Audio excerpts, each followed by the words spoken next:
Hello, everyone. My name is Michelle Chang. I'm the Deputy Assistant Secretary for Policy at the Economic Development Administration. We apologize to be starting a few minutes late. It looks like we may be experiencing some technical difficulties, but I think we have that all sorted out now. So hopefully you all can hear me, and we will be getting started with our webinar now. Today, we are very excited to be talking about the Indigenous Communities Challenge that is part of EDA's American Rescue Plan programs. We're very excited about this program as it is a community that is of utmost priority to us at the Economic Development Administration and at the Department of Commerce. So before we get started, we do have a special guest today. I know that we have some technical difficulties here, so hang on one second while we sort things out, but we do have a special guest that will get us started before we dive into more details on the program.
Apologies.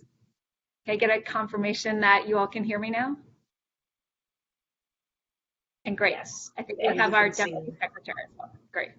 All right, again, apologies everyone. We are dealing with some technical difficulties, as I know you all can appreciate, as we are dealing with various bandwidth issues. So again, this is Michelle Chang. I'm the Deputy Assistant Secretary for Policy at the Economic Development Administration. You are joining the Indigenous Communities Challenge webinar. This is part of the American Rescue Plan Act programs that Economic Development Administration is bringing to you. We are excited today to talk about this challenge. Before we get started, we are very excited to be joined today by our Deputy Secretary, Don Graves, who I know this community is a priority for. And so before we get started, I am going to turn it to him. He's going to make a few remarks before we jump into the webinar. So Deputy Secretary, I'll turn this to you. Well, thanks, Michelle. Hopefully everyone can hear me. Hello, everyone, and thank you for participating in today's webinar. While today's event is virtual, I hope that we can host future events like this one in person.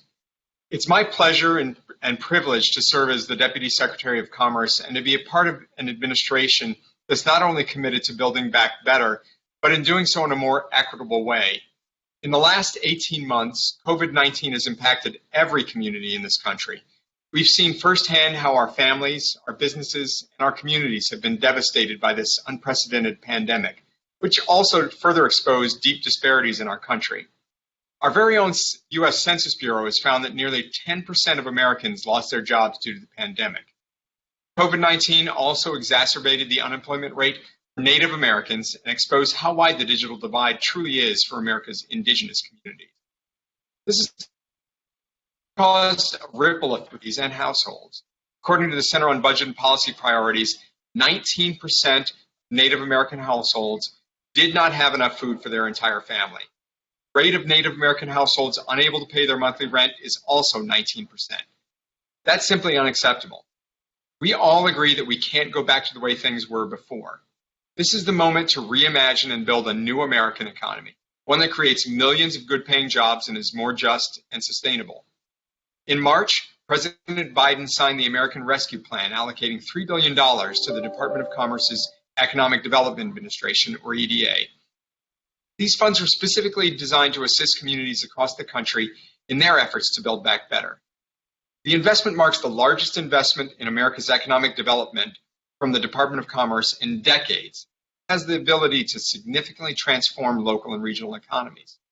EDA, which has been making investments into economically distressed regions based on locally driven strategies for over 50 years, immediately got to work and updated its investment priorities with an increased emphasis on equity. Last month, Secretary Raimondo announced a series of programs to equitably invest this $3 billion in communities across the nation. The 6 American Rescue Plan programs we'll outline for you today focus on bolstering a variety of areas, including entrepreneurship, workforce development, travel and tourism, and other key sectors impacted by the pandemic. They're designed to assist those traditionally underserved, including women, people of color, and, as I said, tribal and indigenous communities. Under the American Rescue Plan, EDA will make grants to state and local governmental entities, institutions of higher education, not-for-profit entities, unions, and tribes.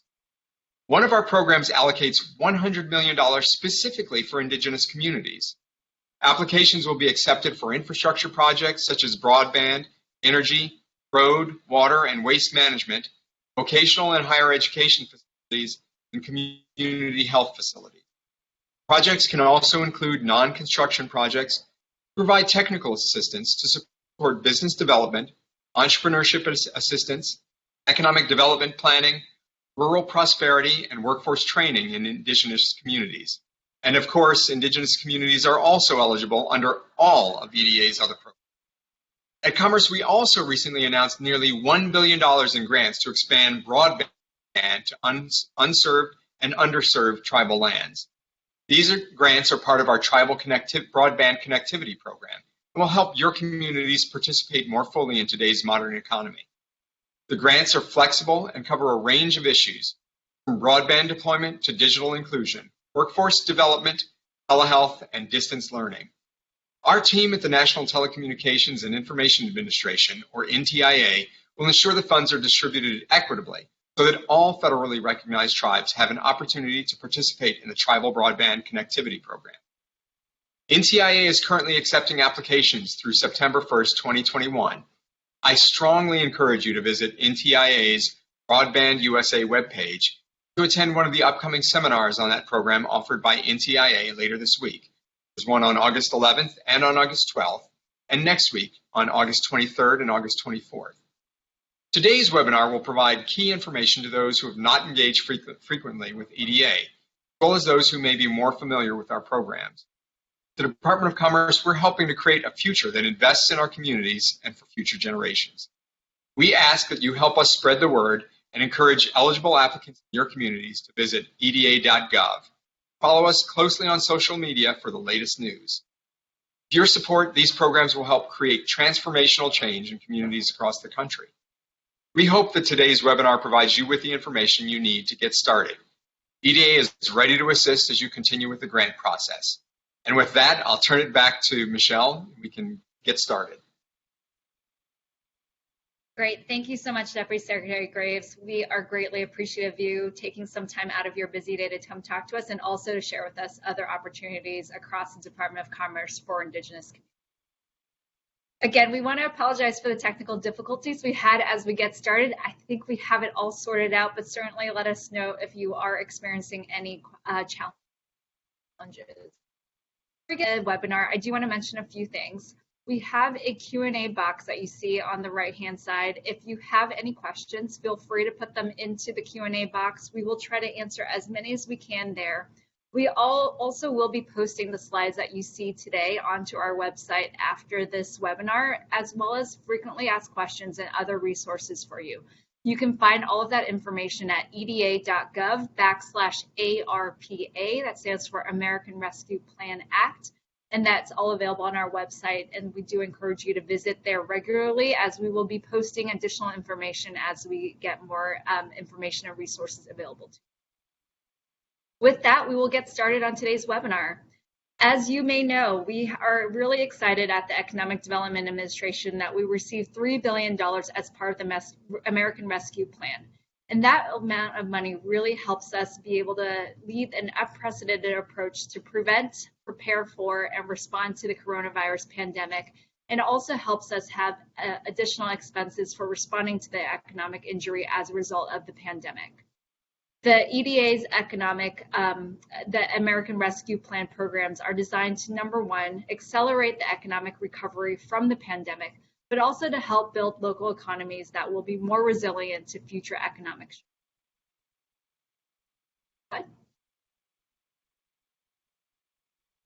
With this $3 billion, like the Deputy Secretary mentioned, a couple weeks ago, we announced what we will be doing with this $3 billion, and you will see 6 distinct programs. We are looking to invest these funds in, number one, Jobs for Today, which you will see the Good Jobs Challenge and the Travel, Tourism, and Outdoor Recreation programs are designed to do. The second is Communities Built for All. That's the Economic Adjustment Assistance Program helps to do that, as well as the Indigenous Communities Challenge, which we are focusing on today with this program. And then we also have a Coal Communities Commitment, which is $300 million of the $3 billion that will go directly towards coal communities. The last bucket is Regions for the Future. We have our Build Back Better Regional Challenge, which is designed to help with that, as well as our statewide planning, research, and networks program. As I mentioned before, please do visit our website, eda.gov/ARPA, for information on all 6 programs, as well as our Coal Communities Commitment. Next slide. For the Indigenous Communities Challenge, we are really excited to be putting $100 million specifically for Indigenous communities. This program recognizes that Native communities have been disproportionately affected by the pandemic, both in health, but also from an economic perspective. For this program, the only eligible entities for this program are Indian tribes or a consortium of tribes. So this is state-recognized tribes, unrecognized tribes, as well as nonprofits that do not fall within the definition of nonprofits that do not fall within the definition of Indian tribe are not eligible. So we want to make sure that this is specifically for Indian tribes or consortium of tribes. Any public, private, nonprofit organization or association serving Native Hawaiians, Native Pacific Islanders of Guam, American Samoa, the Commonwealth of the Northern Mariana Islands, and the Republic of the Marshall Islands and the Federated States of Micronesia and the Republic of Palau are all eligible entities. So again, the eligible entities are Indian tribes or consortia of tribes or any nonprofits serving these entities. Tribes and other entities are also eligible to apply to any other American Rescue Plan notice of funding opportunity. So you are also eligible to apply for those programs, but this specific program is designed only for Indigenous. Next slide. As we think about Indigenous communities, we did want to talk a moment about how we define Indigenous communities.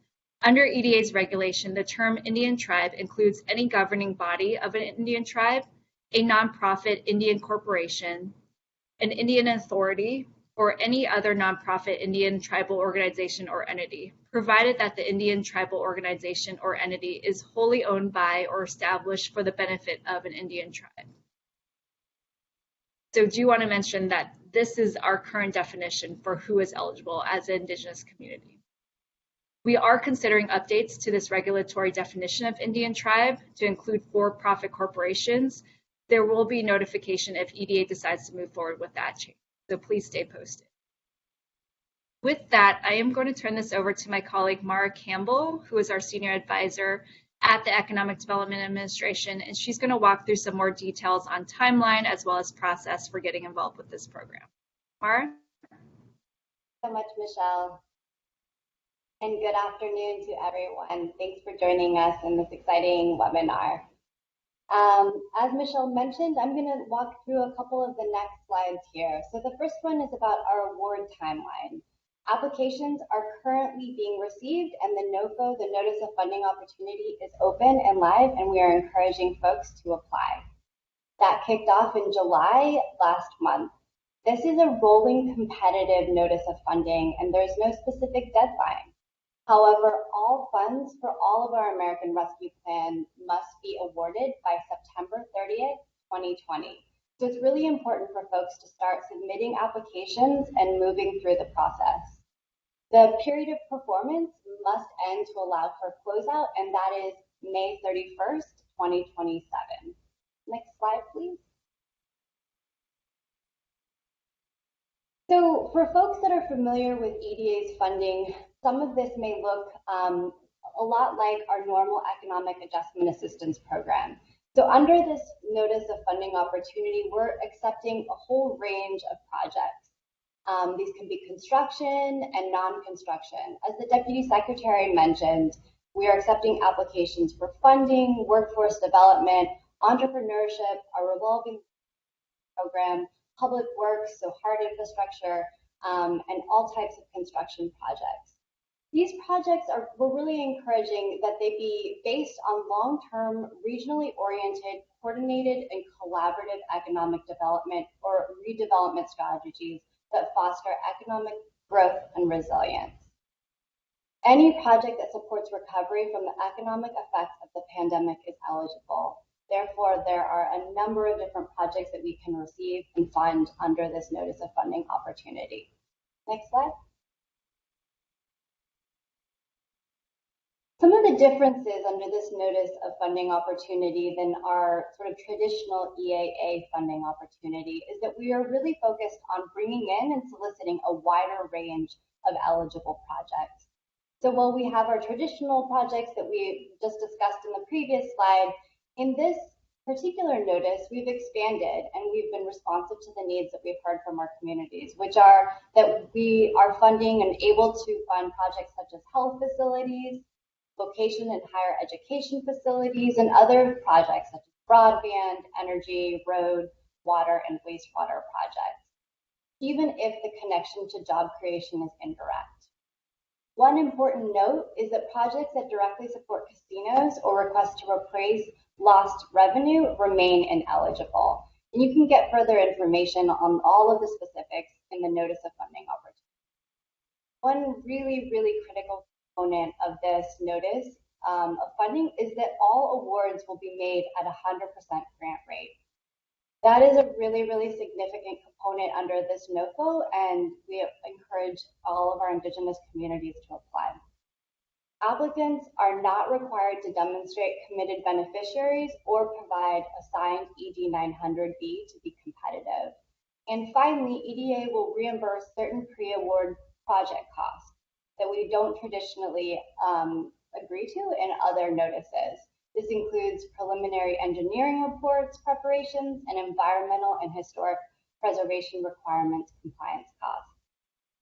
So the next question that you probably have is, who do I turn to get some of my specific questions answered about projects? So the next step is really to reach out and discuss any questions that you have with our economic development representatives within each of our regional offices. Their contact information can be found on our website at eda.gov, and we have specific resources available under our American Rescue Plan Indigenous Community NOFO. You can find on that website a link to the notice of funding opportunity, as well as an economic development district that may be able to support your planning and technical assistance. And finally, we're answering questions on a daily basis to the indigenous@eda.gov. So if your questions are not answered directly through the regional office, please feel free to solicit any of these questions through this indigenous@eda.gov, and we'll try to get back to you as soon as possible.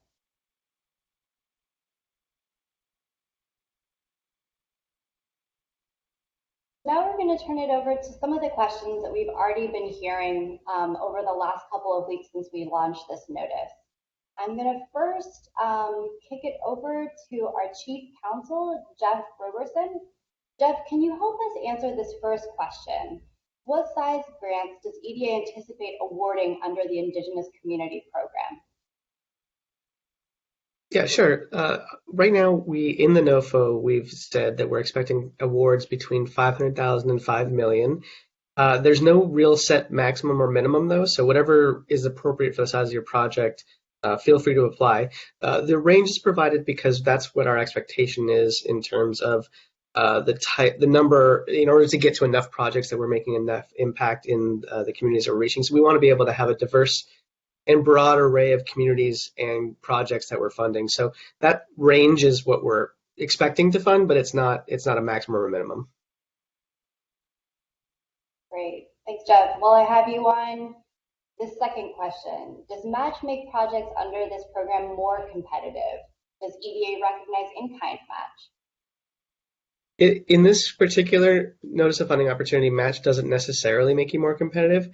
The way that it would be helpful if you had match is if, for example, you were able to, because you had more money that you were able to bring to bear, you were able to make a more impactful project, so it was able to create more jobs or whatever. That might be the sort of thing that would be more competitive, but in and of itself, having match or not having match is not a competitive factor under this particular NOFO. But then on the question of in-kind match, we do recognize in-kind match. So if you have services or equipment or property that you want to bring to bear, that is something that could count. Michelle, I'm going to ask for your assistance on this third question here. Can my organization submit multiple projects under the American Rescue Plan program? Oh, Michelle, I think you might be on mute. Thanks, Mara, for the question. And yes, you can submit multiple projects for the American Rescue Plan Act. We do, for rescue plan programs, we do recommend that you do only submit one application per unique project. So for example, if you have one project, just submit it under one NOFO, one Notice of Funding Opportunity. We will be able to move those around if we believe that it fits better under a different program. But if you have multiple projects your organization is working on and you feel like they fit under different NOFOs, we definitely recommend and encourage you to apply for all of those. But like we said, just one application per unique project. Great. And Michelle, if folks have questions about specific projects, probably the first resource that we should direct them to are economic development representatives, right? That's right. Thanks, Mara. We have economic development representatives across the country. You can find their contact information on our website, eda.gov/contact. If you look under each region, click on the region that you are in, you will find the contact information for your economic development representative there, and that is our recommendation of your first point of contact. Thanks, Michelle. So one question that we see that has emerged a couple times in the chat is with regard to whether projects that are proposed need to align with our SEDS, our Comprehensive Economic Development Strategies document. Jeff, that one for you. Sure.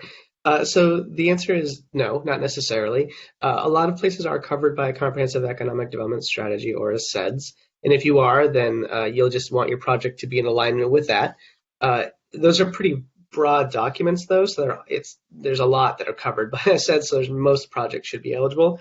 But also in the event that you're in an area that is not covered by a SEDS, which is not uncommon, especially on tribal land, there are often other planning documents that we will accept that show that there's a thought process to why it is that you're pursuing the project that you're pursuing. Mostly because we want to make sure that that there's an organized plan for how we're going to move the economy forward holistically. We don't want to just have random good acts happening. We want to have them as a coordinated action. So there's a lot of documents that could be sufficient for this, and you'll want to talk to your EDR, who we just mentioned, as your local representative to figure out whether or not there's what documentation we can rely on for that purpose. And it's not a difficult burden.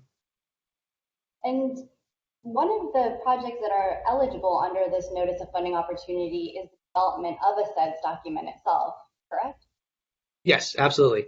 If you are interested in building a SEDS for your area, for your tribe, for your whatever your geographic location might be, we are absolutely willing and happy to fund that sort of thing, because that only serves you in the future. Great. And Jeff, one other question that I've seen come up a few times now is for applicants that have submitted projects under the CARES Act and how they might align here and whether or not they can seek funding.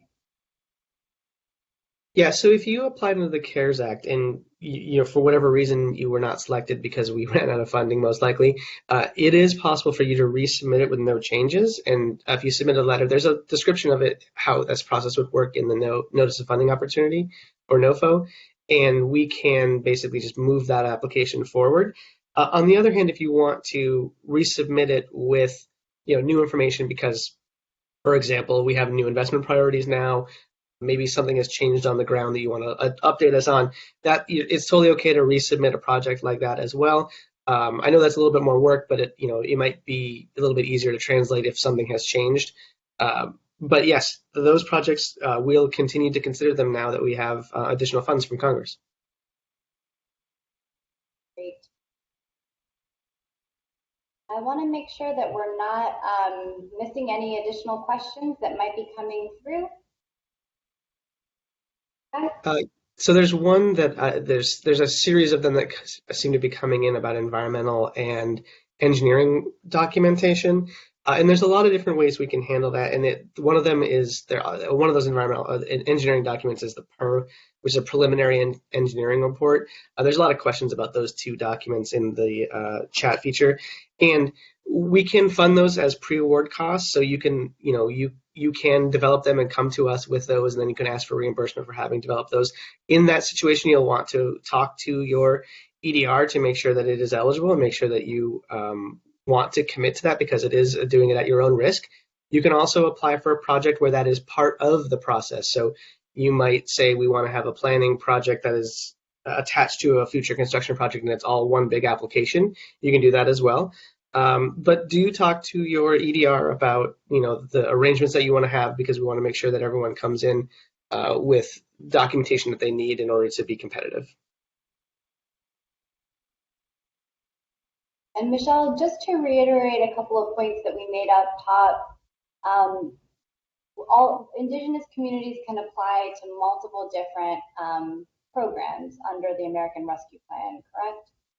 That's correct, Mara. So Indigenous communities, you are eligible to apply to all 6 of the different notice of funding opportunities under the American Rescue Plan programs that EDA is offering. Like we mentioned, though, we strongly encourage only submitting one application per project. So to be clear, your organization may have multiple projects. You can submit an application for each project, but please only submit each project one time under one unique notice of funding opportunity. And we've had a number of webinars over the last week, and we have a ton of information up on our website about each of those different programs. So if this is the first webinar that you're attending and you're curious about the other programs that we have under the American Rescue Plan, please check out eda.gov at our ARPA website. We have frequently asked questions there. We have copies of these decks, and we have the contact and resource information for folks that may have questions. Well, thank you so much, Michelle, and thank you, Jeff, for helping lead this. To our Deputy Assistant Graves for joining us up top, and thank you to all the attendees this afternoon. We're really grateful that you participated and joined us, and we will be here to receive questions as they come through. Thanks so much, everyone.